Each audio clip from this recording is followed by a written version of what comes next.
जनता party के कार्यकर्ताओं ने किसानों को उकसाने की कार्रवाई की और साथ साथ किसानों को लगातार पिछले 3 दिनों से भारतीय जनता पार्टी के लोग गाजीपुर बॉर्डर के आसपास और गाजीपुर बॉर्डर के मंच के सामने लगातार वहां पर नारेबाजी कर रहे थे। पिछले 3 दिनों से इकट्ठे होकर नगाड़े बजा रहे थे, किसानों को अपशब्द कहा जा रहा था और आज उसी का प्रतिफल है कि किसानों ने काले झंडे दिखाए। किसानों ने जब काले झंडे दिखाए तो भारतीय जनता पार्टी के लोगों ने वहां से न जाते हुए पुलिस के संरक्षण को प्राप्त करते हुए किसानों के ऊपर पथराव किया, मंच की तरफ बढ़ने लगे तो किसानों से उनकी झड़प हो गई। उस झड़प को उन्होंने बहुत सारी प्रोपोगंडा वॉर में दिखा रहे हैं कि हमारे ऊपर हमला हो गया। हमला एक्चुअल किसानों के ऊपर हुआ, किसानों ने अपनी रक्षा की। अगर नहीं होता तो भारतीय जनता पार्टी के लोग किसानों को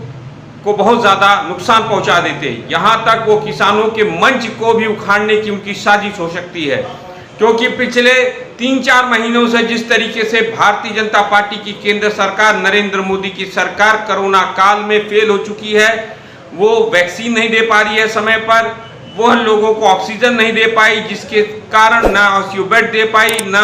वेंटिलेटर दे पाई, ना एम्बुलेंस समय पर दे पाई, जिसके कारण लाखों लोग मर गए, काल के ग्रास में चले गए। उससे भटकाव करने के लिए उन्होंने किसानों को पिछले 3 दिनों से भारतीय जनता पार्टी के कार्यकर्ताओं ने, भारतीय जनता पार्टी के नेताओं ने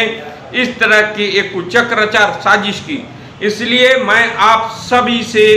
आग्रह करता हूं कि भारतीय जनता पार्टी की साजिश को बेनकाब करने के लिए विभिन्न मंचों का माध्यमों पर आकर भारतीय जनता पार्टी की इस नीति का, इस रीति का हमें विरोध करना चाहिए। और अगर भारतीय जनता पार्टी इसी तरह किसान विरोधी गतिविधियों में शामिल रही तो भारतीय जनता पार्टी को 2022 में उखाड़ फेंकेंगे किसान, और 2024 में भी किसान इस भारतीय जनता पार्टी को उखाड़ फेंकेंगे।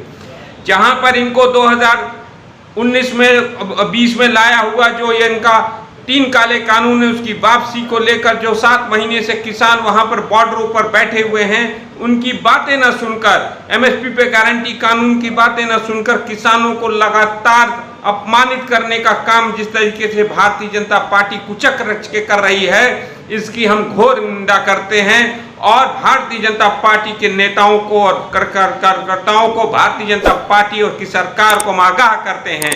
कि देश की आत्मा किसान है, देश की आत्मा गांव है, और गांव और किसानों से जो लड़ने की कोशिश किया, चाहे मुगल, चाहे अंग्रेज, चाहे कोई भी, और वर्तमान में भारतीय जनता पार्टी की सरकार ये समझ ले कि उसको मुंह तोड़ जवाब मिलेगा और उसे हार मिलेगी। धन्यवाद साथियों, जय हिंद, भारत माता की जय।